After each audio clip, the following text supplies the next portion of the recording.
Good morning, everybody. With Home Slots Fun, and as we feel people to come on into the chat, how are you doing? I'm doing well. Simon, how are you? You I'm said doing good. morning. It's late evening here. Where are you Uh, at? yeah, I'm doing good right now. Just really enjoying my time in Denmark sightseeing, and I'm posting a lot of I'm definitely posting photos and illustrations on Facebook right now. Oh, great. Fantastic. So Denmark's a fun place, huh? Definitely is very laid back. And can actually feel just how relaxed everything is, and even down to the architecture. There's like so much breathing room. Yeah, it makes you kind of wonder why I think we used to be like that here, but everybody's just so angry at everybody all the time. And I've heard Denmark and a lot of European countries are so laid back and chill, and everybody smiles and nods. And I remember growing up in those times, but it certainly doesn't feel like it's like that here anymore. And I would love to get back to that. I think that would be great. So I'm glad you're experiencing that, and you probably don't want to come back. But so did you look to see if there's any casinos there or anything like that? I'm still curious what they have. I have looked in the downtown area, but unfortunately, no dice quite yet. And Okay. when I look around in the downtown area, I do see a lot of touristy things, really good restaurants. Unfortunately, no beautiful slot machines, which kind of puts a little tiny frown across my face, to be honest. And also, hey Michelle, hey Club Mike, and hey Stephen Hall. Hey guys, thanks for joining. Really appreciate it.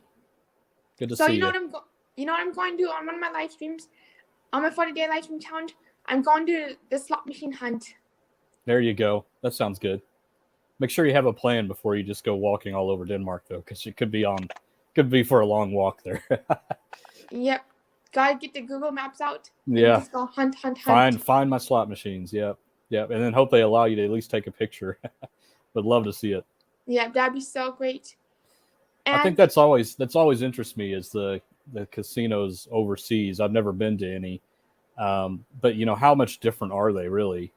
I know that like in the London area, they have the fruit machines that play completely different from what we're used to over here, and ours are so much simpler. When you watch some of those on YouTube, yes, like I said last week, I still can't figure some of those out. It's pretty amazing.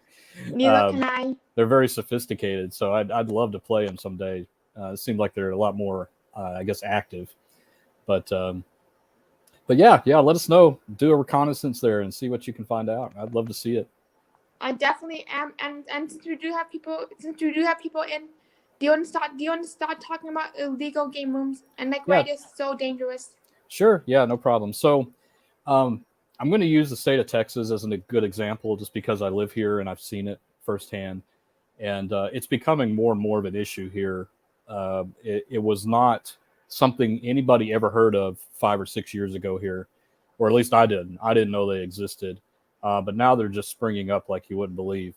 And so, what is an illegal gaming room? Well, they're basically slot machines that are run inside of facilities that aren't licensed, and the state does not uh, basically approve of those machines to be operated.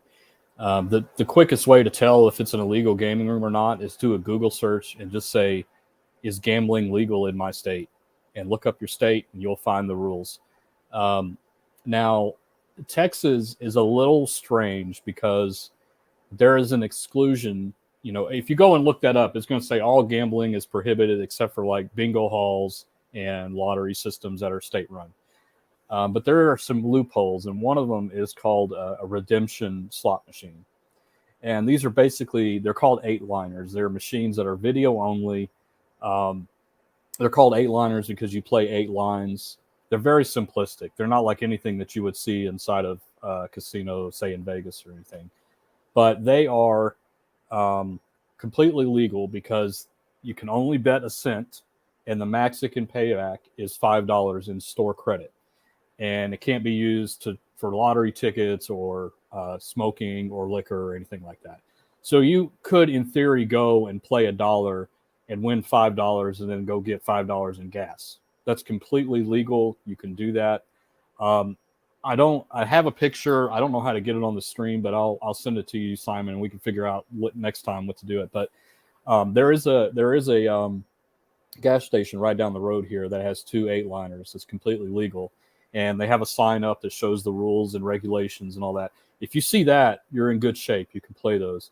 Now, whether it's worth it or not, I couldn't really tell you. I never wanted to sit down in any of those because it's like, if the most you can win is $5 and you're betting a penny at a time, that just doesn't seem worth it to me. I've never seen anybody sitting at them, and I go there fairly frequently. So I think it's a thing that maybe they assume that people are interested in playing them because they look like slot machines.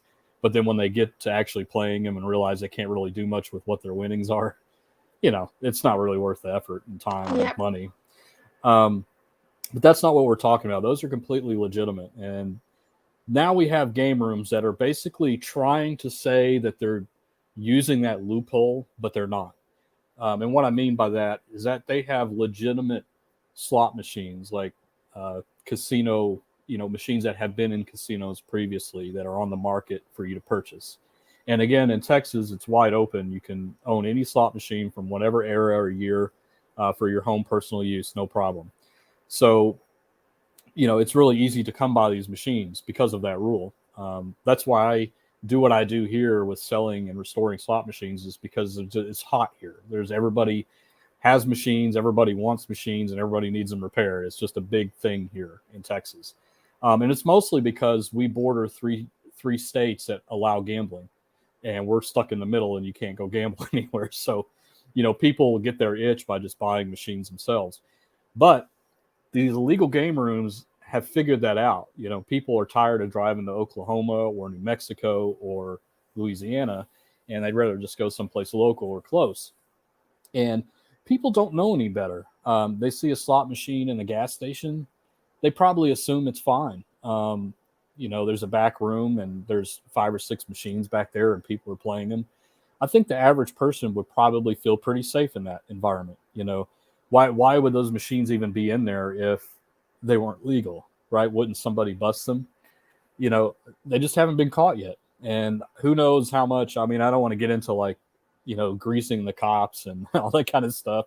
I'm sure some of these smaller towns that happens, but I don't think it's a wide scale thing. I think most people are just opening these things up, getting as much cash as they can until they get caught, and then they get shut down. And they do get enforced, but probably not as severe as they should, because they end up opening them back up. And I sold a machine to somebody who ran a game room, although he swore that the machine was going into his personal collection. That's fine. If he wants to do that, whatever he wants to do after that, it's out of my hands. But he said that he gets shut down fairly often, and they come in and they basically take all the CPUs out of the slot machines, and then they break the glass, for example. They don't bring the machines out or anything like that. It's just, as you can imagine, it's a headache, right? It's a logistical nightmare to take these 400-pound machines and, exit them out of the premises. They can just take the CPU and break the glass, and they feel pretty confident that those machines aren't going to be used anymore. Well, actually, they're wrong. It's easy to get CPUs. It's easy to get the games again. And even the glass, a lot of it is just video monitors and stuff, and those are plentiful to find. So they just rebuild them, or they buy new ones. And it doesn't matter to them. They're making so much money on the cash that they're taking in from these machines that the penalties of them coming in and raiding them and smashing the things is nothing to them. It's like a millionaire losing $1. It's like, what's the point? Who cares? I'll just keep doing it. And so because the penalties are not strong and severe, it continues to be a problem here.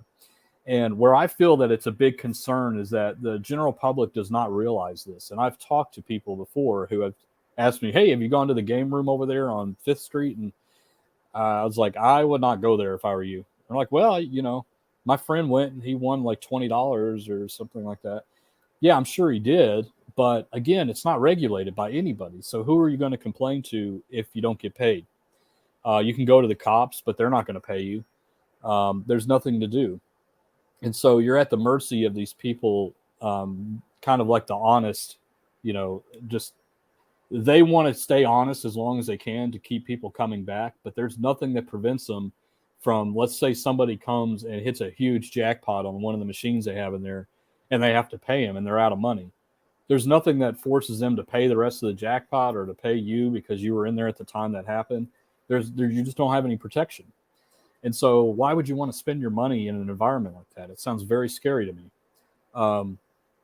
So the answer is don't. I absolutely do not do that. And wow, we got a $50. We got to stop what we're saying here. We got a $50 super chat for you, Simon. Go ahead.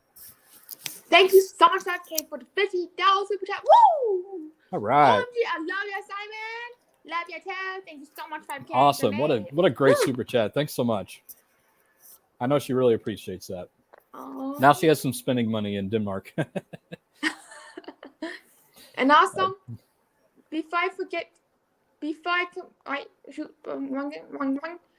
completely forget, I do notice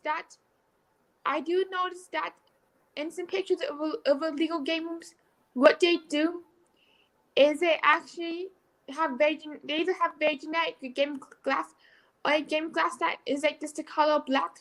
So when the authorities do smash the glass, they just have an immediate backup. Yeah, that's true too. And that's why they typically go for the video machines, because there's really the glass that you're breaking is the glass on the monitor, and they've got a warehouse just filled with these monitors. So, yep. And I know that's the truth because I can't find them anywhere. They buy them all up. The same for the CPUs. Just for an example, the Wonka I have behind me and also the Flintstones requires a 3.2 CPU. Not to get too nerdy, but it's basically it's an enhanced CPU over the BB2. It's like the next version up. It has a way more horsepower in it. But I used to be able to buy those for around $300 or $400, but now they're over $1,000. And that's because people in Texas rely on those CPUs to do their Fire Links and Lightning Links and all this kind of stuff, the popular games, and that's what they have. And rumor has it there is a big game room person here in Texas that has 40 or 50 of those CPUs just sitting in a warehouse. And that's a shame. It's for enthusiasts like me, I can't get access to those inexpensively because of game rooms. And so, we suffer because of it. But Scotty, I'll go ahead and read your question because, I kind of addressed it earlier, but I'll elaborate a little bit. And it's like, why are they so widespread in Texas? Game rooms are everywhere. Most pay cash. I went to my sister's farm in Alvin, Texas. Amazing how many. Yeah, exactly. I mean, it's exploded over the last 5 years. It's crazy, and it keeps going. And again, this is what happens when the penalties aren't strong enough, right? I mean, if you want to cut down on fraud and things like that, you have to make it a severe penalty. I joke around. That's why everybody in our town speeds so much, is because number one, there's no cops anywhere to stop you. But even if there were, the ticket's like $125. It seems worth the risk, but make the ticket $5,000 and I bet people would slow down. It's all about how bad do you want to really stop the problem, and increasing penalties will do that. But these people are making so much money that the penalty would have to be, something more than just a fine and a slap on the wrist. It'd have to be jail time or something like that. I'm not proposing anything. I don't know what the solution is, honestly. I just try to make people avoid going to them because, again, you're not protected. And it may be convenient because instead of having to drive 3 or 4 hours to go to Al State Casino that's licensed and bonded, you can just go to the corner store and play there and maybe get paid and maybe not. I just don't think that's something you want to really risk. There used to be no game rooms in my little town, and now there's 4 that I'm aware of. And they're all... I'm going to go around and take a bunch of pictures so you guys can see them inconspicuously because I don't want to get in trouble or anything. But I mean, they basically, I use this example before, but there's one right down the street that says computer repair shop on it, but then it has 3 red 7s next to it. What do you think is in there?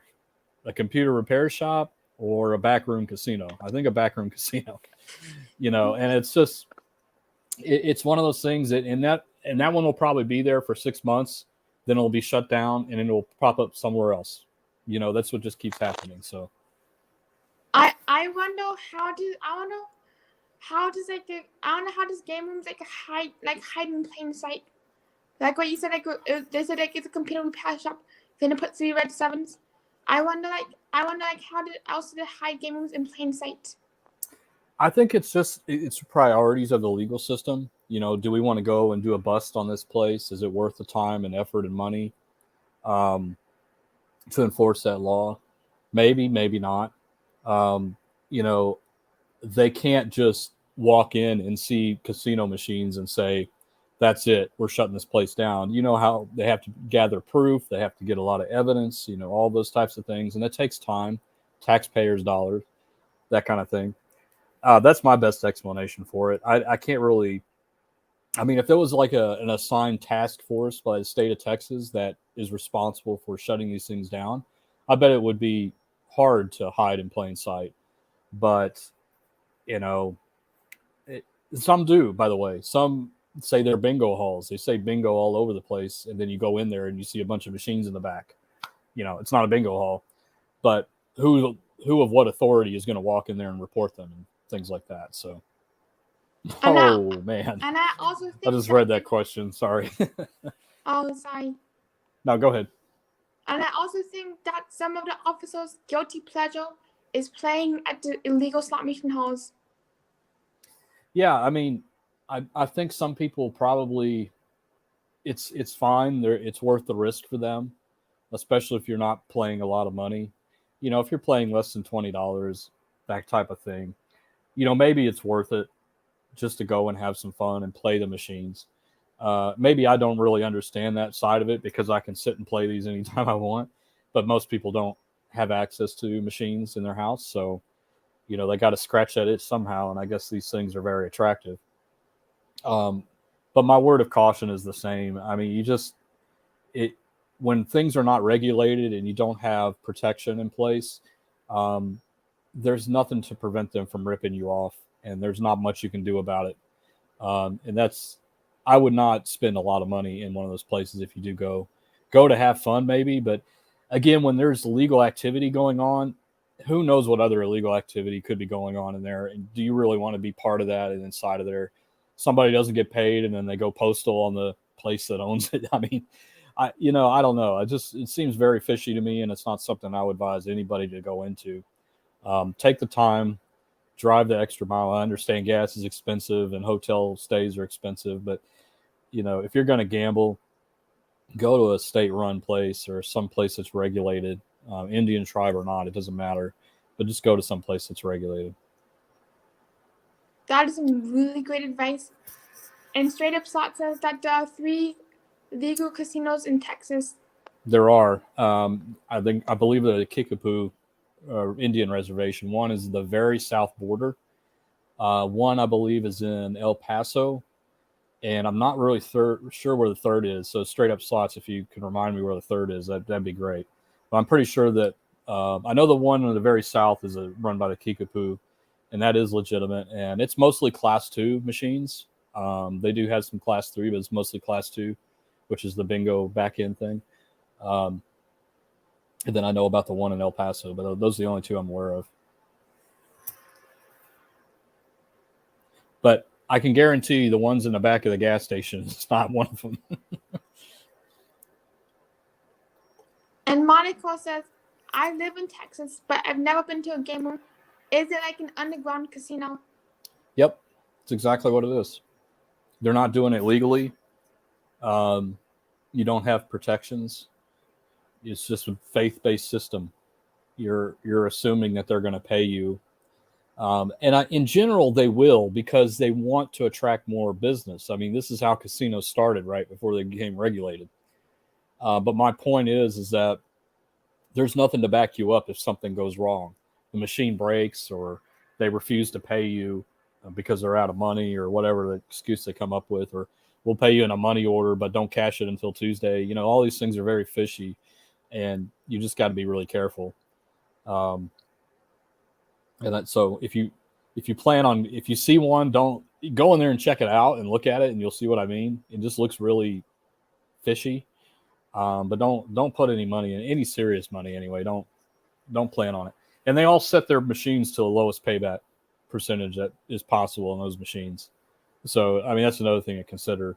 Even if you do play, your chances of winning are lower than what you would have in a casino anyway because of that.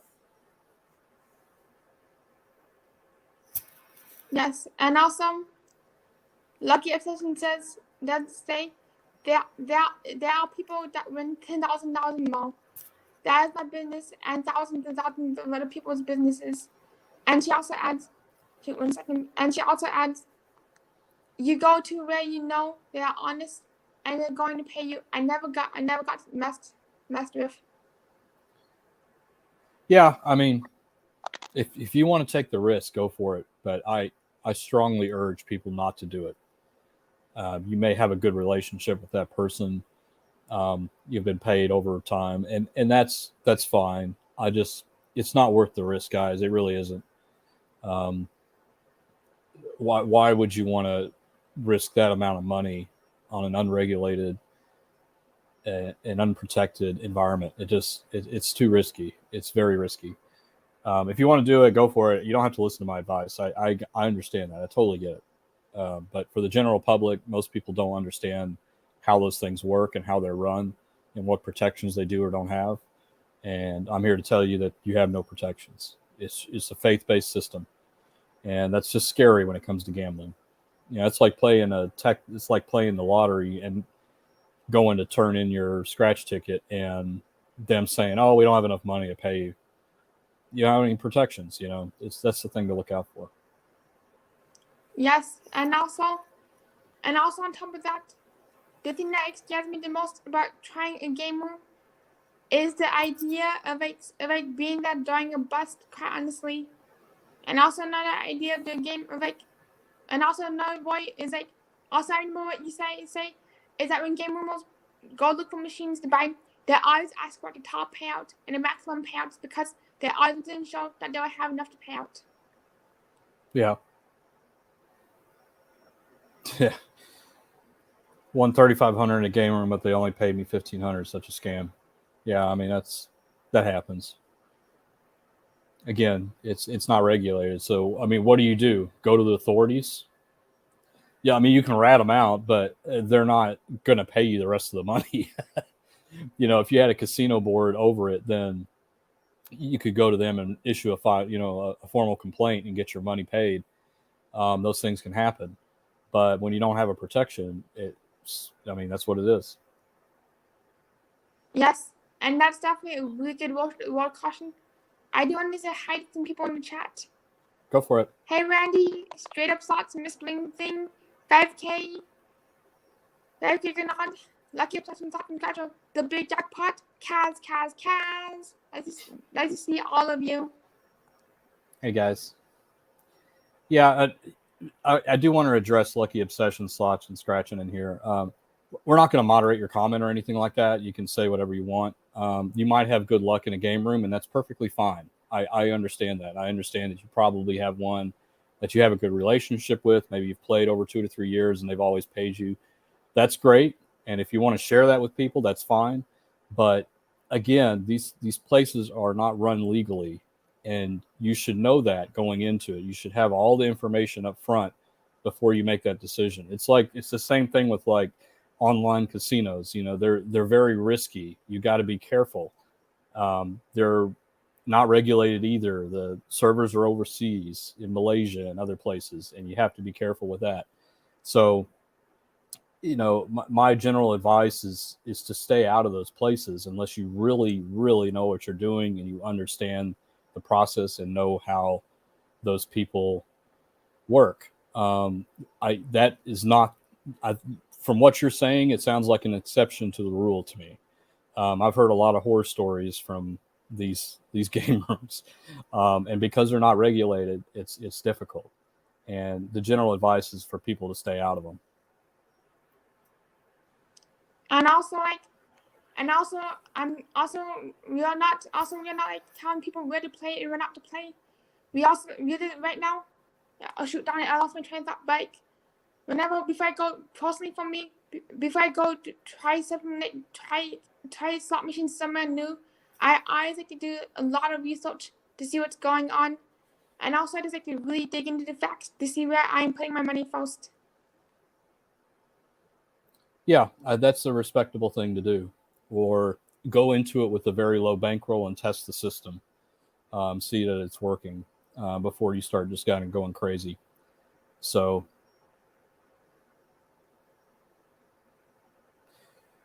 Tracy Stevens says, is this a Vegas thing? Or are they all over? I've never seen a game room.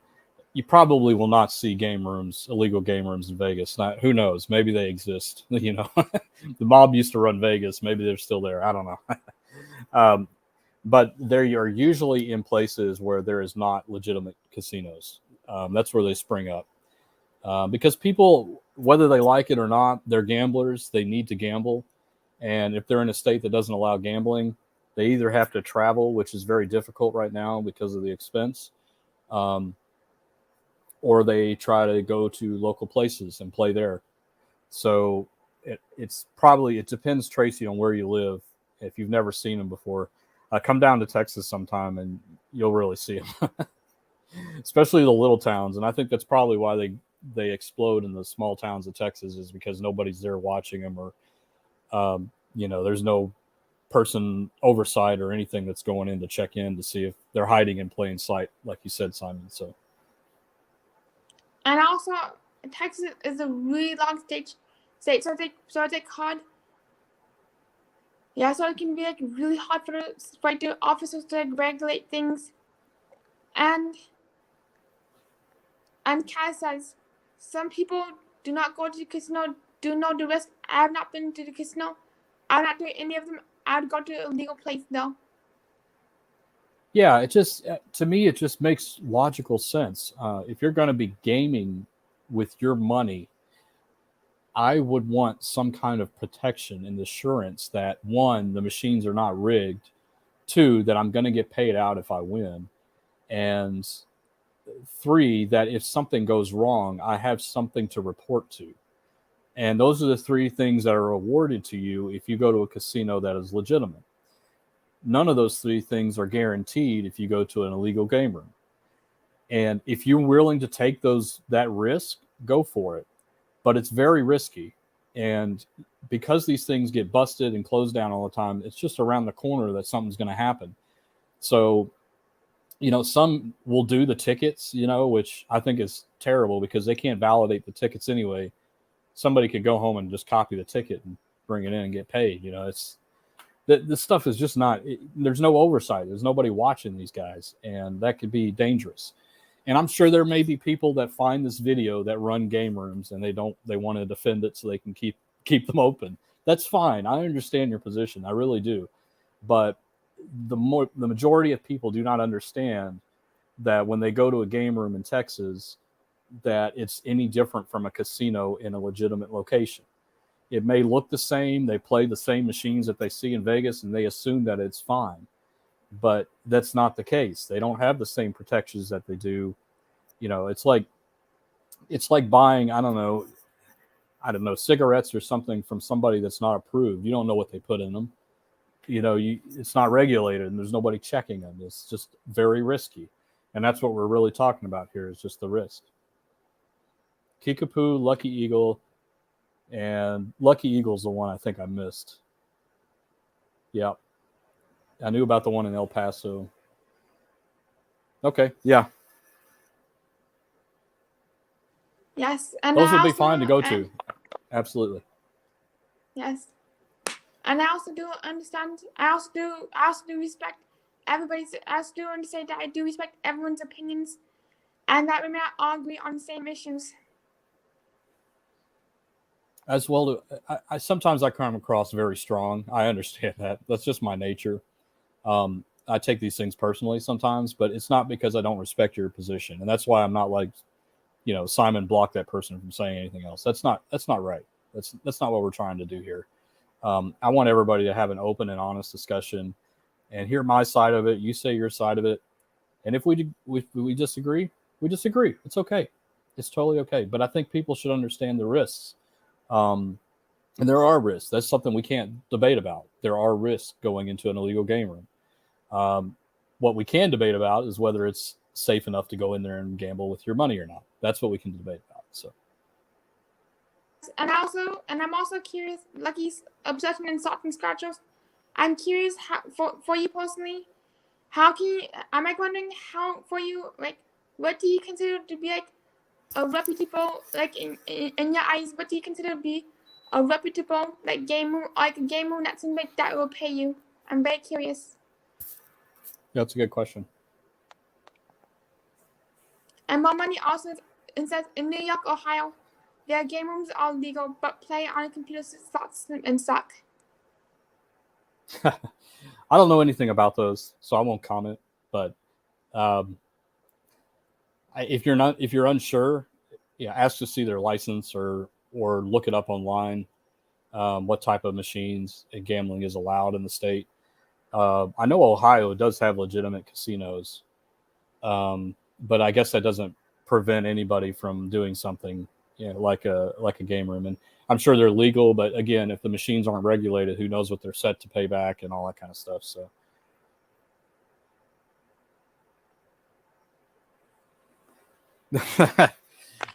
This is a white Ukrainian. I'm calling him a white Ukrainian, not white Russian anymore. So this is a white Ukrainian.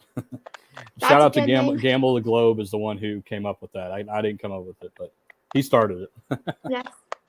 Cheers to the right Ukrainian. That's right. Hey, ahoy, those lads. And hey, Lockbox. I'm also wondering what was the first illegal game room that you saw?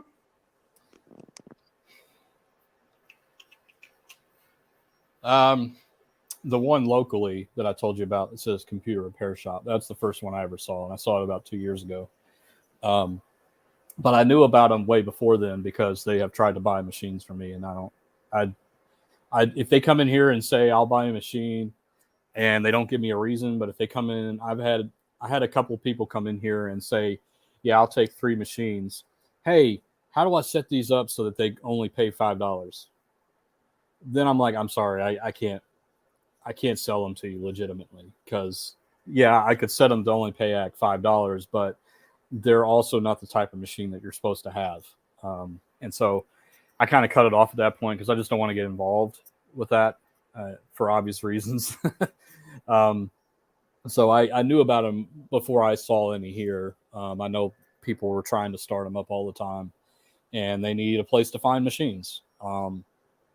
And I guess they find me one way or another, usually on Craigslist because I post my machines on there from time to time, and people see that, and they come, and it's just like, if you just didn't tell me what you were going to use the machines for, I would have gladly sold them to you. But if you reveal that, I just can't. It's just a personal thing. I just can't do it. I don't think I'd ever get in trouble for it, but I don't want to be associated with that.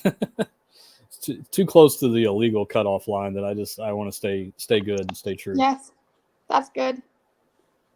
I'm surprised that some people. I'm surprised that some people are so how open some people are. Like when it comes to buying machines for the game rooms, just open there to say hey, I'm getting the machine for the game room. Yeah, and also, I mean, I'm wondering. Go ahead, Simon. Yeah, I'm also wondering if people might be telling you that so that they can see if they can get a discount.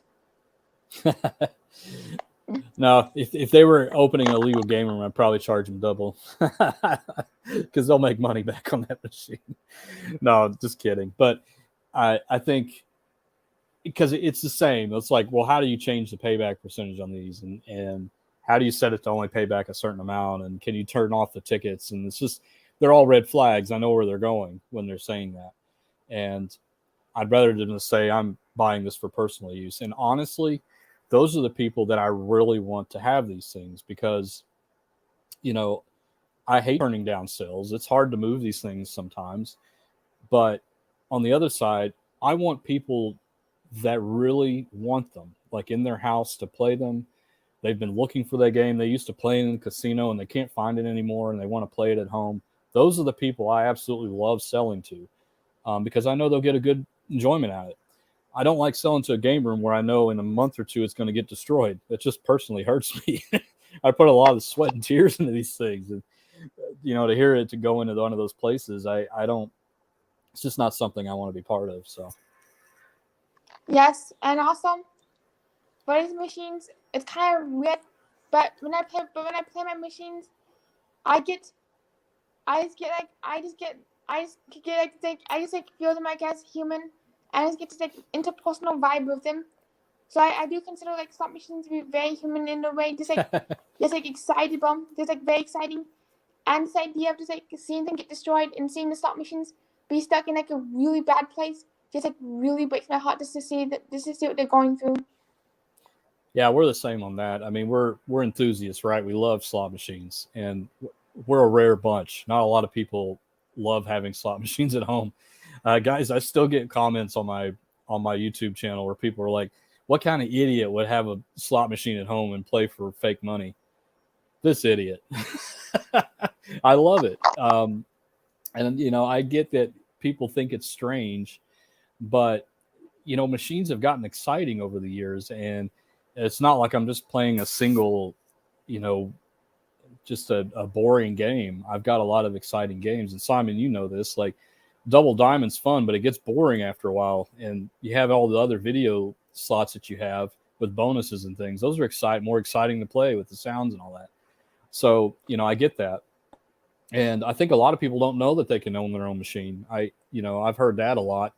It depends on the state, of course. That's one thing, but it's fun because you can kind of, you know, you can make the most out of it. Like we do tournaments here all the time. We'll have people over for a barbecue or something, and I'll give everybody $1,000 voucher, and we play for an hour, and whoever has the most money at the end is the winner. We can still have fun with these things without spending any kind of real money. And so, it is what it is. Yes, and for me, sometimes when I'm like doing live streams on my own machines, I got people booing at me saying, "Simon, why are you playing with all that fake money? Simon, you're on the high roll. Simon, you're such a fake. You're such a clown." Yeah. And I'm like, "Excuse me, that's my Yeah, you're using our imaginations." It's really funny, but I mean, I'll share a story with you guys. Like, um, I never planned on my channel to grow, and I know it won't, and that's fine with me. I'm not looking to explode or anything like that because it's kind of a niche thing. It's like playing machines at home for crazy amounts of money that's not real, and also the techie stuff, which there's not a whole lot of people, let's be honest, that are looking for the techie stuff. But it's funny, in every video that I do before I play a machine, about a minute or so into the video, I throw out the disclaimer saying this is not for real money. These are personally owned, that kind of stuff. And if I go to my YouTube statistics, I always see a dip right there. People just stop watching, and that's fine. I totally get that. Like it's okay. But it's difficult. A lot of people don't understand, like, why, number one, why are you playing for fake money? And number two, why would I want to watch somebody play for fake money? It's like a double thing. And I totally get that. But, there's not very many of us, Simon, that do this kind of stuff. And, a lot of people just don't like watching it, and that's okay. But we're here for the people that love watching it, and that's all that matters to me. So. Definitely got to agree. And there's like I'm not sure what it is, but there's like so much fun. There's like so much fun. Like the idea just like being able to play for like exorbitant amounts of money from on ultra high just gives me the absolute thrill. And also, I find that whenever I'm doing a live stream from my house, I like to show that I'm at my house before I start, so that I not give people any false or fake impressions. Just to reduce the risk of people thinking like this to reduce the risk of people saying, "Oh my gosh, Simon's doing so much. I'll try that game at the actual casino." It's what I think my top video, which has over 300,000 views or something, which isn't a lot comparative, speaking, but the comments got so nasty on that one. I had to turn comments off because I don't know what it is, but people feel like even though I disclose it, people are just like, "Oh, this guy's fake." I'm like, "Of course it's fake. Look at the name of the channel." I'm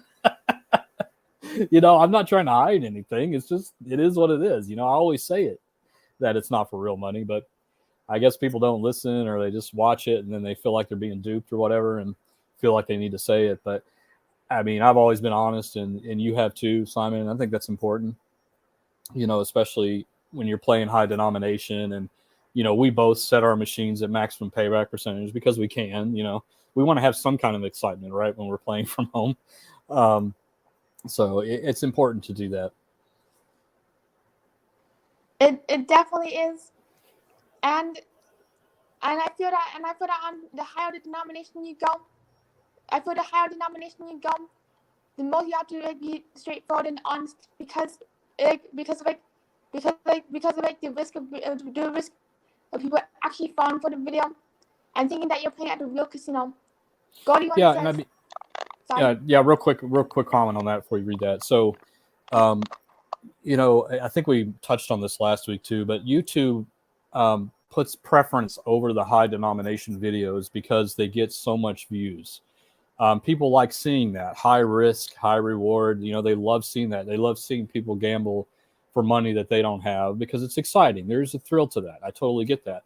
And that's, and I've been watching YouTube videos on slot machines for probably 7 years now, if not longer than that. And I've seen an evolution of people watching just average players that play $1.25 to only watching the player. I don't mean only, but the people that are prominently in the search algorithms are the ones that play $25 to $100 denomination.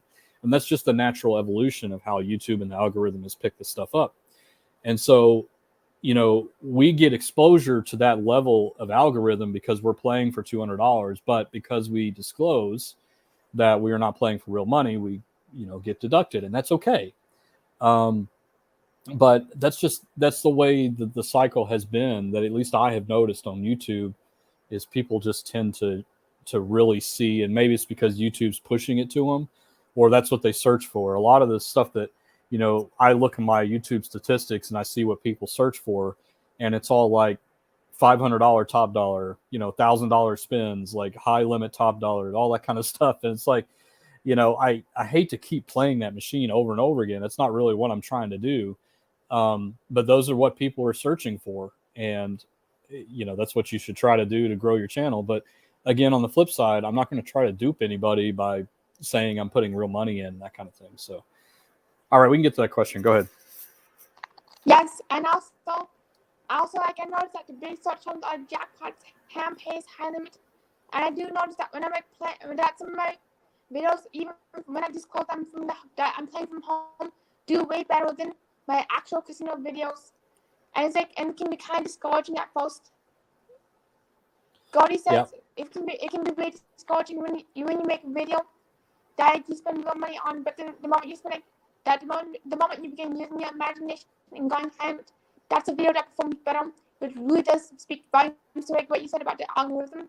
And Gordy once said, "Is there any advice on where to purchase a slot machine?" Yeah, so it really depends on what you're looking for. There's such a wide gambit of machines, from the super cheap to the super rare, and kind of the exclusion zone is what I call it. It's very difficult to get.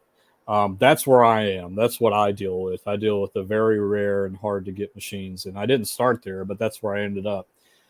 If you're just wanting to get like a basic machine, like a double diamonds or triple diamonds or something, just to have some fun for less than $1,000, the place I would recommend is Slot Machines Unlimited. The owner is Chris Day. I've bought many machines from him in the past. They offer full warranty and support on the machines that they sell. Now, it's a little bit pricier because that support and warranty is built in, but that's important if it's your first machine. I can't stress that enough. These machines are old. They need attention. You need somebody there that can help you out. I help everybody out that I sell a machine to, but again, I deal with the stuff that's expensive, and I don't want to push anything on you unless there's something that you've always, like a dream machine you've always wanted, that I can get. That's where I am. So that's a good place to start. I'm not affiliated with him at all. He didn't pay me to say that. I've just bought machines from him in the past, and have had a good experience. As I bought from him as a dealer, like bulk machine purchases, but I know he's probably the best out there to sell to the general public, and he will help you with arranging shipping as well as any kind of rules or regulations in your state. and what you have to do to get your machine. But um, let me just throw one thing out about slot machine ownership in general, is that these things are an investment. They hold their value extremely well. Every machine that I have purchased that have come through here, I've either broke even on or made a little bit of a profit. And you can do the same. And they're great like that, especially the older machines, because they're becoming harder and harder to get. And just like with anything in this industry or in any industry, the harder something is to get, the higher the price and the value goes up. So that's just something to keep in mind. You're not just blowing $1,000 on a machine that you're never going to get back. There's a strong possibility that after you play that machine for 6 months, you're going to get bored of it. And you're either wanting to trade in for another machine, or you're going to want to sell it outright. And you want to know that you're going to get most of that money back. And I say, the one disclaimer to that is, I said that I break even or make more. It's because of the nature of the machines that I buy. It really depends on the game theme and how sought after it is. Like some of the true classics, like Double Diamond and Triple Diamond, hold their value better than, say, a Wild Cherry or a 10 times pay or something like that. And if anybody ever needs help, like trying to decide, I get emails like this all the time where people are trying to decide what is the best machine for them to get. Feel free to comment on any of my videos, or, you can email me too. And I'll be happy to help you kind of discern what the best machine for you is. It can be difficult, believe me. When I first started out buying machines, it can be difficult to decide what's the best one to buy that you'll have fun with, but also a good investment value. So if you need help with that, I'm here to help you out. So just put a comment or something, and I'll get in touch with you. Yes, and I'm surprised I'm surprised that Double Diamond holds its value better, because I got the impression that it was something pretty rare, dozens of diamonds, or 10 times paid, that would hold the value even better than a Double Diamond. Double Diamond is popular because everybody remembers it. There was a point when those first came out that they were flooded in the casino. It wouldn't be unreasonable to see a bank of 10 Double Diamond machines all side by side. I think, and I don't know this for sure, but I think it was the first machine with a multiplier as a symbol. And so it became wildly popular because of that. And then they came up with the Triple Diamond after that. And then they went nuts with the 4 times and 5 times and 10 times, 12 times. But Double Diamond is the one a lot of people remember. And I know that every Double Diamond machine that I've had come through here has sold faster than any of the others, because people always, remember that one. Especially if it's still coin operated, people still look for those, and they exist. And a lot of the S2000s can be converted to that too. Yeah, it's just a bit of a nostalgia, and there's something about Double Diamond that people just remember.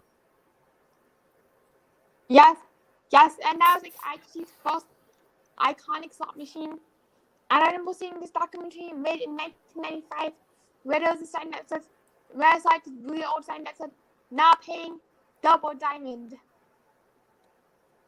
Yep. Where did you see that? I lost him.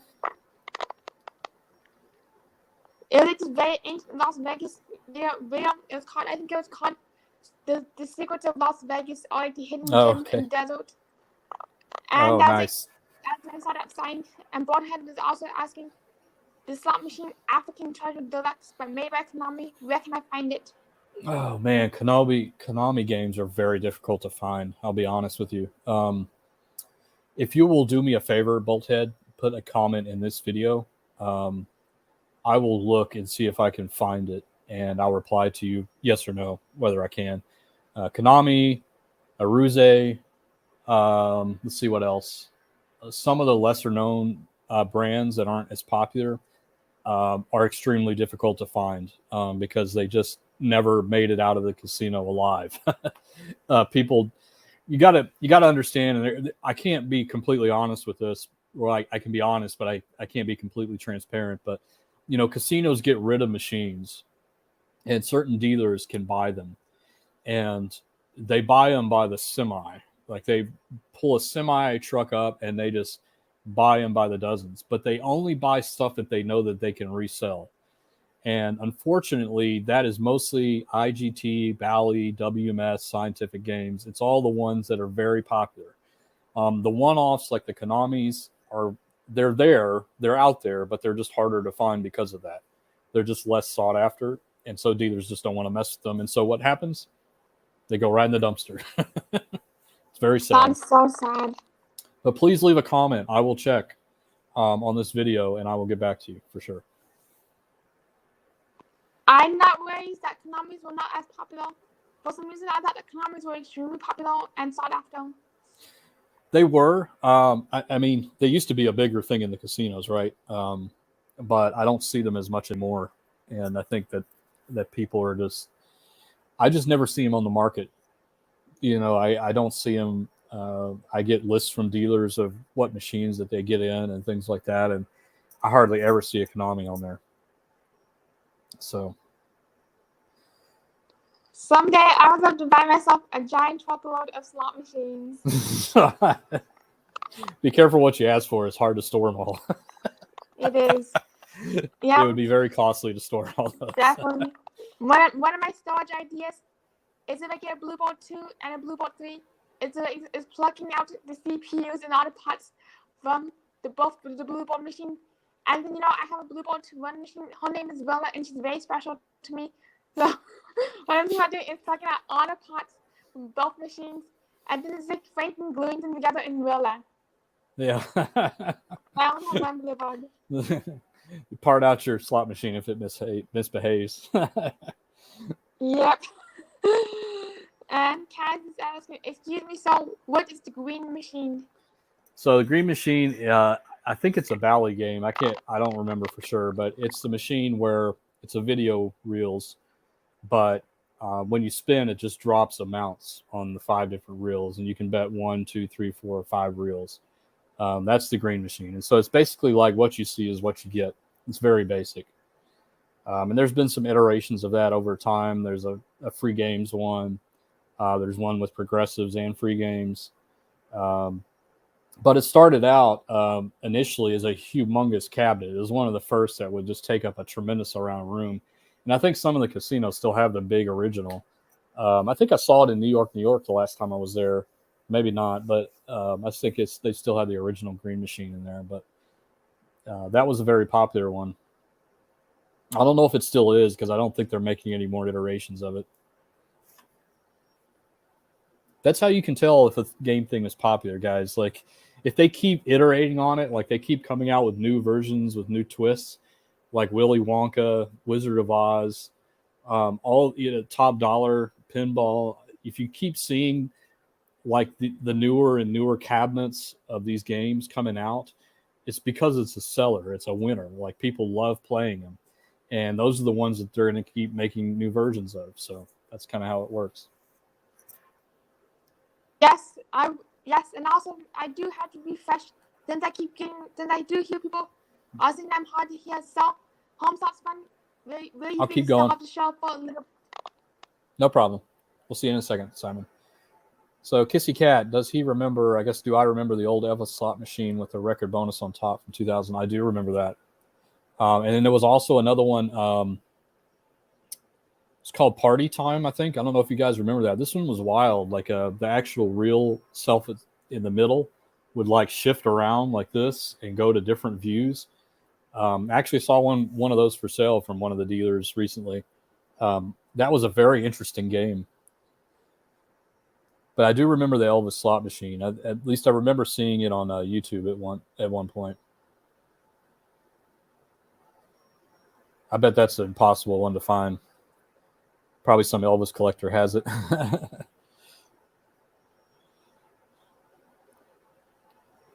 Let's see. I'll look at some other questions while Simon's away.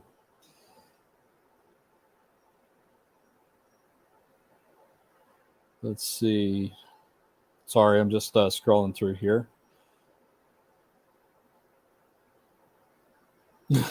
More Money says, since you sell slot machines, do you have any secrets on winning? No, there are no secrets on winning. If you're being told otherwise, you're being had. Now, there are strategies, like legitimate strategies, and these are more about managing your bankroll and picking machines that have the right volatility for your needs. And we've talked about those in past episodes. So we do this every week. So go back and watch those if you want to learn more about that. But there are no like secrets to winning at slot machines. And anybody who's telling you or selling you is incorrect. They are not. They are telling you a fib. That was a question from More Money, Simon. Let's see. Lucky Hey, Obsessions. Oh, go ahead. Hey, Gary, how you doing, man? Lucky Home Lots. You ever gamble for real money? I do not. I used to, but I don't anymore. I'll tell you guys the story. I was on a cruise ship with my wife. We were. I used to gamble at that point. Just play slot machines every now and then when we go to Vegas or something. And we were on a cruise ship, and I could tell that I was getting addicted because I was using every time I had away from her to go to the casino on board and play. And I ended up losing, I don't remember how much it was, but it was enough that we went into the negative when we left the trip, and the checking account, bounced basically because we were at a negative balance. I'm just like, I can't do this anymore. I obviously don't have the control, so I decided to back off of it. But a couple of years of that, and I was just like, man, I miss playing these machines. And so I looked into, getting my own, and that's how this whole mess started. It was probably about 7 years ago. Oh, yes. The green machine behind me. Oh, because there is one called the Green Machine. That is an actual game. This is Monopoly Party Train. This is a really fun machine. It's one of the, it's a video one. And the thing I like the most about it, and I probably won't be keeping it, somebody's already interested in buying it, but what I like the most about it is there's literally like 40 different bonuses that you can get on this game. It's crazy. So it just has a lot of entertainment value because of that. And that actually, this top box here came off of another machine, and it wasn't lit. So I bought an LED strip off of Amazon and installed it behind, so I can actually change the colors. I have a little remote, so I can change the colors of the things. So those are the type of things that I do. I just want machines to look better. Yes, and also, I just really love the fact that that Monopoly Party Train machine is actually a Bluebird 2 slot machine instead of Bluebird 1. I absolutely love looking at Bluebird 1 slot machines because I'm not sure why, but it's one of my favorite things to look at right now. And it's just some of the most beautiful things one of the most beautiful things on Earth right now is that Bluebird 2, that Bluebird 1. Yep. With the fake wood panel on the side. Yes. Wow, you can't beat it. Looks so good. Yeah, so I know Simon and I are kind of geeking out a little bit, but so there are different versions of the Bluebird platform, and Bluebird 1 was the first one. And this game, however, requires a Bluebird 2 because the game is wide and the monitors on Bluebird 1s are smaller. And so what happens is you can load it on a Bluebird 1, but half the game is like cut off. So that's no fun, right? Only seeing like the 4 out of 5 reels. So so what this is it basically I just gutted the BB1 cabinet out and mounted and I didn't do all of this. Somebody started and I kind of finished it off, but mounted a BB2 monitor inside of the BB1, and now it has a BB2 CPU in there. So everything's like kind of gutted. It's a BB2, but it's in a BB1 cabinet. So it's kind of interesting. That is the most beautiful combination right now. And when that machine goes, I'm really going to miss it, quite honestly, because I just love seeing that little Bluebird 1 sticking up right behind you. Yeah, something else is coming. I've got 4 machines coming that are exceptionally rare. Let me put it that way. I'm very excited, and I can't wait for them to get here. I'm going on vacation, so I have to wait till I get back, unfortunately. But there will be the next time we do this, because we're going to be off next week, but the week after that, there will be a shiny new machine there. And I get to show it off. I can't wait for you to show it off. And yep. I know I'm kind of rambling right now, but when it comes to slot machine, But when it comes to slot machine collecting and waiting, it's the most it's one of the worst parts about it because we had to wait for the mail, wait for the snail mail. It takes a long, long time. Yeah, there's freight shipping on all these guys. Like you can't take this down to the UPS store and ship them. And freight is a nightmare right now. Freight shipping it's they call it logistics, and that's exactly what it is. It's about they got to come pick it up here. I'm not close to a hub, so they have to schedule a delivery date or a pickup date. Then it gets taken to a hub, and then it gets put on a semi, and it goes halfway across the country, and then it goes to their hub, and they schedule delivery. And I've seen them take between like 4 days to 2 weeks to arrive, and you just don't know. And so I spend every morning refreshing to see where it's in Kansas. It's getting close. Story of my life. I know. That is me. Whenever I'm ordering when I have to get a cow pot, I'm literally staring at that mailbox 24/7 hours of the day. And I know what I really wish I brought to Denmark. I really wish I got Bluebell One Speaker Grill, and I really wish I have it with me right now. Yep. So Lucky Obsession says it's all about timing. You pick the right machine, the right game, and the right bet. That's it. RNG number. Yeah, you're mostly right there. Actually, you're completely right. It's although you don't know how to pick the right machine. That's the only thing I'll say. But just sitting down and putting, hitting that button at the right moment is what the best that you can hope for. And the strategies involved on top of that are about money management. Playing with a budget. This was last week's episode, but playing with a budget, being smart about your play, picking the right machine in the sense of, are you looking for the small wins rapidly, or are you looking for the big wins but not getting anything until you get the big win? It's called volatility. And then also just knowing when to stop and have fun. That's number one, is have fun. Yes, that is so true. And Club Mike says, I think I've heard somewhere that slots on cruise ships have lower payback percentages. It would make sense, captive customers, etc. It would make sense, but I don't know that for sure. And I don't think anybody can unless they, you can talk to the person that was responsible for setting the percentages on that ship. And you're not going to be able to talk to that person. I think, and there are some myths out there about, cruise ships on certain days pay better and all that kind of stuff. And those are myths. But the thing that is true is they're still regulated. They're just not regulated in the same way that a land-based casino say in Las Vegas or Nevada, for example. So what does that mean, less regulated? Well, it just means that the payback percentages could be set lower. But that doesn't necessarily mean that they do. And the one thing that we've talked about so many times on this series is that just because a payback percentage is set lower or higher, you may not really notice while you're there playing on the cruise ship.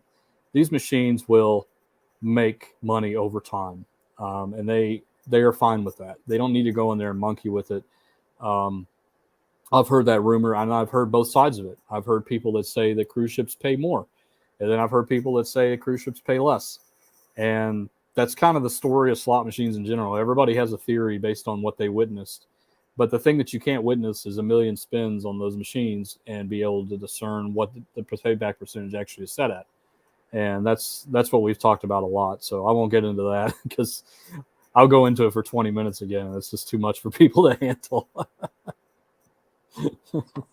Yes. I know it'll be a really fun episode Sunday.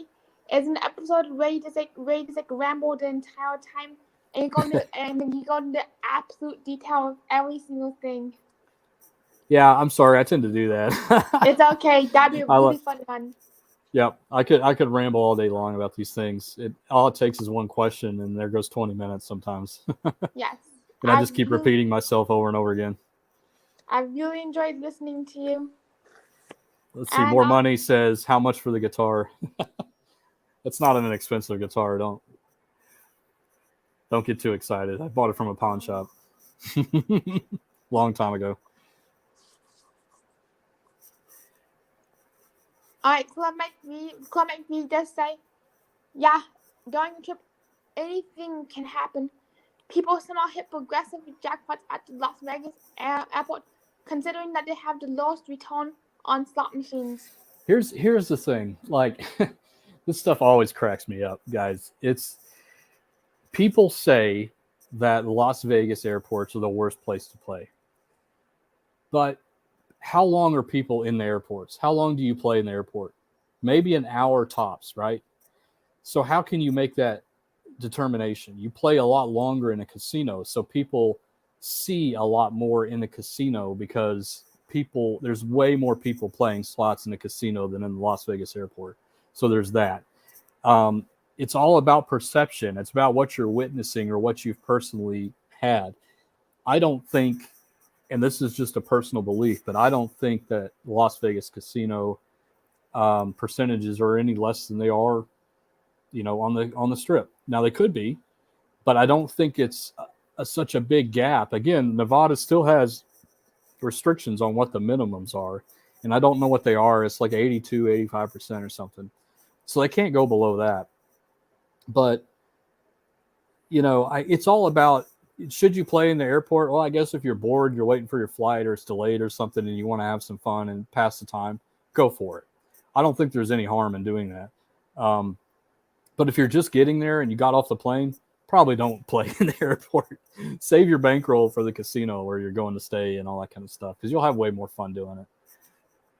But that stuff you don't really know. And those things have been passed down for generation to generation, where people have said, "I'll never play in the airport. I'll always lose in the airport. I'll always lose in the airport." It's like, well, but you don't speak for everybody, and you don't sit there and watch everybody all day long like you would in a casino, because you spend more time in the casino generally than you do in the Las Vegas airport. So it's all about what you're perceiving. Yes, and also to add on to what you say, people reporters from my going back finding from my Google searches, and I do realize that reporters can be more biased towards reporting giant jackpots from Las Vegas airport because it's like a very general space, and also in airports I realized that, and also in airports people get really excited when they win huge, especially the media, because the airport because there's something very alluring about winning in the airport. Yeah. Let me put it this way. I've noticed this. The airport is the only place that I've ever seen decals above a machine that says this machine paid $235,000 on top of like the Wheel of Fortune machines. I've never seen that anywhere in any other casino. So they're trying to blow that perception. They're trying to blow that myth that you can't win in the Las Vegas casino. I mean, you can. And, I just don't, to me, it just seems like a depressing place that you'd want to play. Like, seriously, there's no free drinks. There's no perks. There's no card. There's no loyalty card.